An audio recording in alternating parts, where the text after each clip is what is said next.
అన్న ఇదిగా ఉంటుంది సినిమా అయితే. సినిమా వైజ్గా చూస్తే చాలా బాగుంటుంది అన్న సినిమా. నిజంగా వీటి వల్లకి వచ్చినందుకు నేను సినిమాకి వచ్చానా డబ్బులు గెలుచుకోనికి వచ్చాను నాకనేది అర్థం కావట్లేదు. చాలా సంతోషంగా ఉందన్న. Thank you. 4.2 5కి. ఎలా ఉందేంటి భయ్యా అన్నీ ఎంతమంది ఉన్నారు కుర్రోళ్ళు వెళ్ళి చూడండి ఒకసారి తెలుస్తుంది ఎలా ఉందనేది. మంచి యూత్ఫుల్ ఎంటర్టైనర్. నా చిన్నప్పటి నుంచి కూడా ఇలాంటి సినిమా చూడలేదు. ఒరిజిన్ బాయ్స్ మామూలుగా దేనికి అయ్యి అసలు దేనికి తక్కువ లేదు.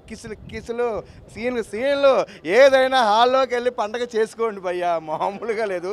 చించేశారు బాగా, ఎక్కువ మసాలా బాగా దట్టించారు. ముగ్గురు హీరోయిన్లు ముగ్గురు హీరోల మధ్యన జరిగే సంఘటనలు ఉంటాయి. మాదిగా వీళ్ళ పిచ్చెక్కిపోతుంది అనమాట. రాజా గారు అంటే నిర్మాత గారు మామూలుగా కాదు, డబ్బు గోల్డ్ ఫుల్ గోల్డ్ వస్తుంది. ఎందుకంటే సినిమా అంతా బాగుంది. దయానంద గారు అలాగే గీతానంద హీరో మాకు చించేశాడు. నేను చిన్నప్పుడు చెప్తాను కదా, ఎన్నో సినిమాలు చూసాను సరే ఇటువంటి సినిమా అయితే నేను చూడలేదు.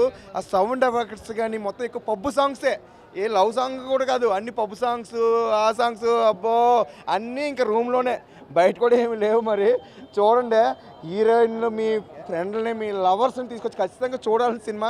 జాగ్రత్త, పెద్దోళ్ళని తీసుకురాకండి, పెద్దలు విడిగారండి. ఫుల్ ఎంటర్టైన్మెంట్ అబ్బా. నేను మళ్ళీ చూడాలి మా ఫ్రెండ్స్ తోటి. బాయ్.